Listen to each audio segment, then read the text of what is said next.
Hi guys, I hope you're all doing great. Welcome to another video today. Thank you so much for being here. So today I thought I'm gonna do something different a little. I don't want to speak about books today, so I'm just gonna speak about the movies, TV shows, K-dramas, etc. that I'm gonna watch this October, that I watch or wanna watch during this month. So if you don't know already, I think you hate me for this, but I love spooky season so freaking much. And during the year, I try to save up a lot of movies, a lot of stuff that I want to watch till October. That's why this month is like really stressful, because I want to read a bunch of thrillers and I want to watch a bunch of stuff. So anyway, I'm gonna speak about what I'm gonna watch this month, and yeah, let's get started. Of course, I'm gonna speak about movies first, then TV shows, then K-drama, because I literally have to. So let's start with movies. Let's start. So I have my journal with me because I put in everything that I watch, and I got my nice cup of water because this video is gonna be a little long. Okay, so the first movie I'm gonna speak about is The Platform. It's a Netflix show, and I think it's a Spanish movie, and it was really great. It's nothing like horror thriller, but I really enjoyed it. So we're following this main character who goes into this like facility slash prison slash I don't know what the hell that place was. And we're following these characters who are kind of prisoners, and there's like tons of floors, and on each floor we have two people on each side, and in the middle there's like literally a hole where the food comes in. So there's like this like big table of food stretching from floor 1 to we don't know how much floors, and there's a lot.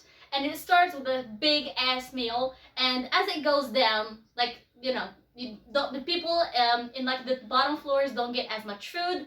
And this movie, I think, is just a big metaphor of society right now, and it's not like a thriller, but it's really like crippling. You're watching and it has this like psychological effect on you, and this like anxiety. You don't know what the fuck is happening in this place, and I really enjoyed it. I think I gave it like 3 or 4 stars, and I really liked it. The second movie I'm gonna speak about, let me see.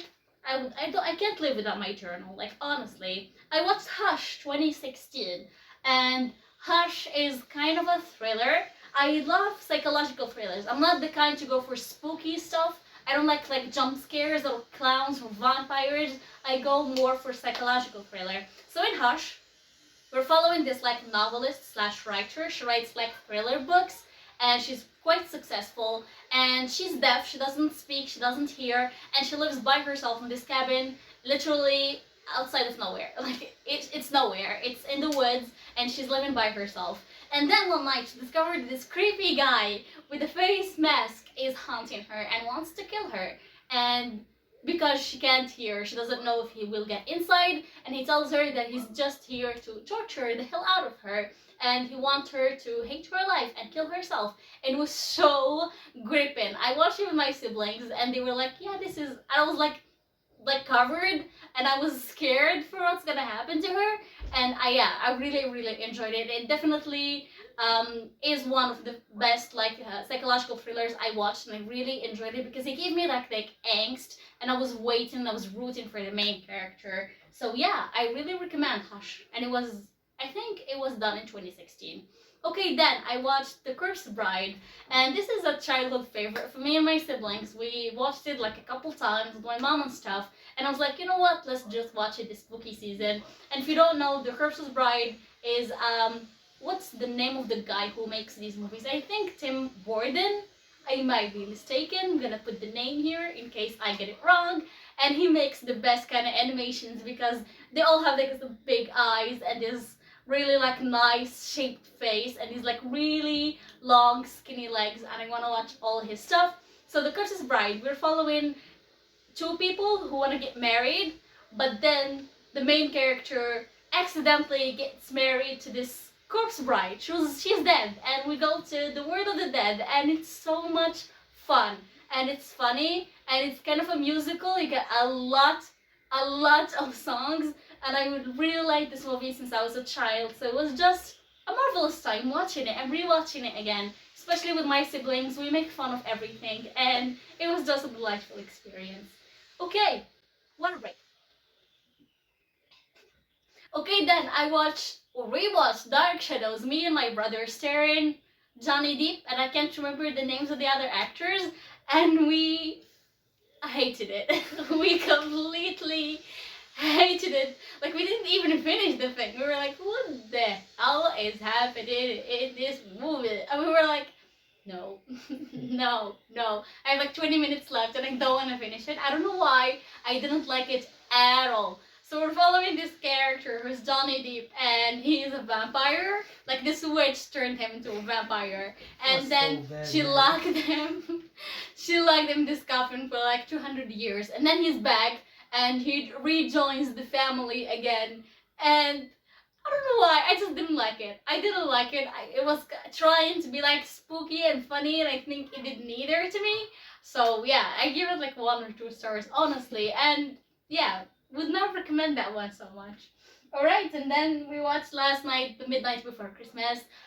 Again, one of the movies we watched and rewatched many times, and it was just as fun. We had so much fun watching it, with the songs, with the joy of Christmas. I love Christmas and I love Halloween season, so it's like 2 holidays combined, and it was so cute.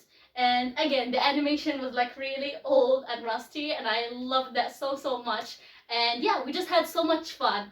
And if you don't know, we're following Jack, who's like the king of pumpkins, and he gets started every year of Halloween. Like, they do the same thing.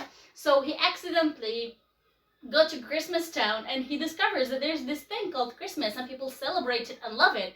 So he tries to be Santa Claus and like bring Christmas, and it's just hilarious because all the toys made are like completely scary and terrifying, and everyone in Halloween Town just loves creepy stuff, and it was just a delightful time. We had so much fun last night.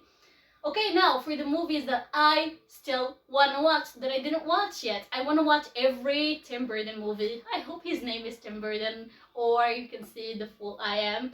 I think his name is Tim Burton, and I want to watch a lot of his other stuff. I think I saw this morning this one called Frankish. I can't remember the name, but it's this little dog, and yeah, I think I really want to enjoy that, and I really want to watch that.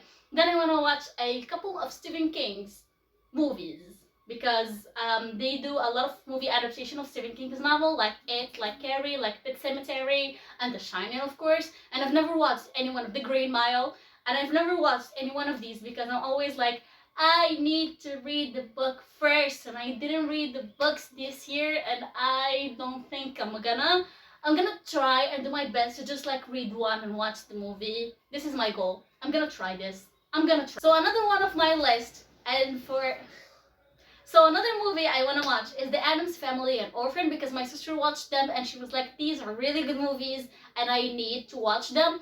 I have no idea about The Addams Family and no idea what Orphan means, but I've seen them everywhere. So I need to watch them, and if you did, please tell me, did you like it or not? Okay, now jump into TV shows.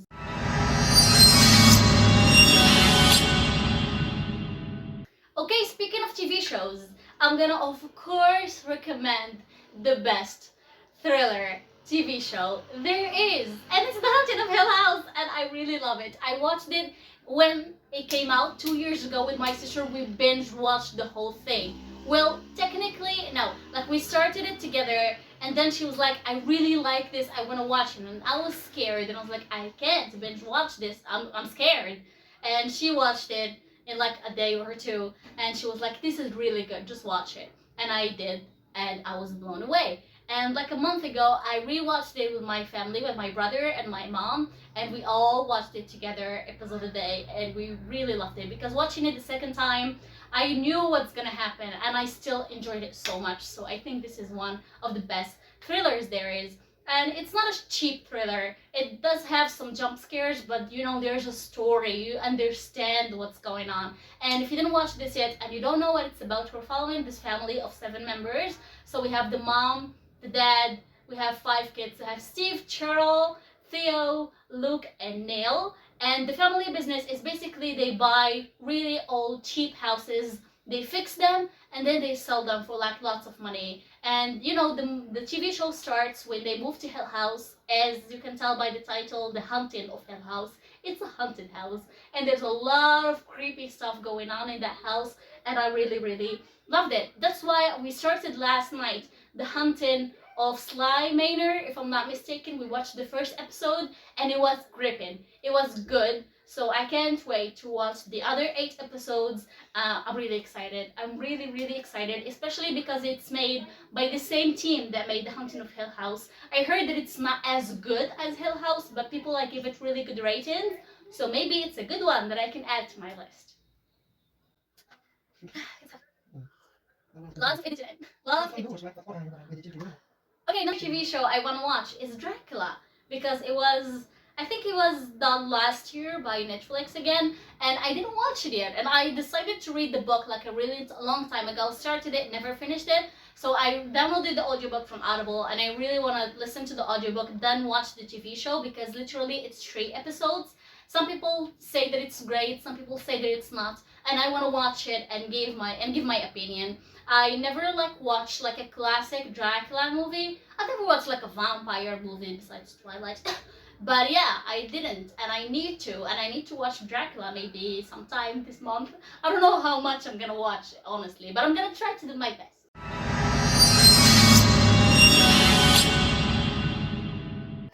Okay, moving on to K-drama. I only have 2. I try to watch at least a K-drama a month because I'm learning Korean, and the first step to learn a language is listening to it. That's why I listen to a lot of K-pop. Well, it's great, let's face it. But also, it really helps me shape my vocabulary and know how to pronounce such words. And I love K-drama. Alright, let's just say it. I love K-drama. So one of the K-dramas I watched recently is It's Okay to Not Be Okay. And boy, oh boy, it was phenomenal. I watched it with my mom and it was so great. I loved it. It has the spooky vibes, so it's perfect if you want to watch it in October. It's Okay to Not Be Okay, we're following our main character, who I forgot her name, Kyung Yeon, I can't remember. And she's a writer. She writes kids novels. And she is like a really psychopath, and she's so rude, and she's a main character I aspire to be. She's such a powerful woman, and she doesn't take no for an answer. She's a bit rude, let's face it, but she's great. Her fashion style, top notch. And she's dealing with a lot of crappy stuff. And then she will meet why can't I remember her name? I think his name is Montag, and I'm pronouncing it like I'm British, I swear. And he's a nurse at a psychological hospital, and he's taking care of his brother who has autism. And it's just a beautiful story of these 3 people finding love in each other's lives and them cracking a bunch of secrets. What did I yell at? I don't know. Them cracking a bunch of secrets, and it was just a wonderful time. The love, the relationship, and it was a lot of talk about mental illness, which is something I really appreciated. So yeah, if you want to watch It's Okay to Not Be Okay, highly recommend it. And now for the TV show or the K-drama I'm currently watching. I'm watching Hotel de Luna, and Ayu is steering, and I can't stop watching it because she looks phenomenal. And this K-drama is, again, it has some kind of spooky vibe. So we're following our main character, who is Ayu. I can't remember her name because she's like always some name, and she runs this hotel, and it's a ghost hotel. So everyone who dies goes to her hotel to like rest, to go to the afterlife. And the movie or the TV show starts when she needs like a new manager, and it's just spooky, and the vibe is amazing. Again, the main character is to die for. She's so strong and independent, and I really love that. Again, fashion style, decor. I will only watch the first 3 episodes, so I'm gonna finish this month, I believe, and I hope to finish this month. So that was everything I'm watching and I want to watch in October. Please tell me, do you have any suggestions for me? Or if you watch any of these, what do you think? And I'm gonna see you next time. Bye!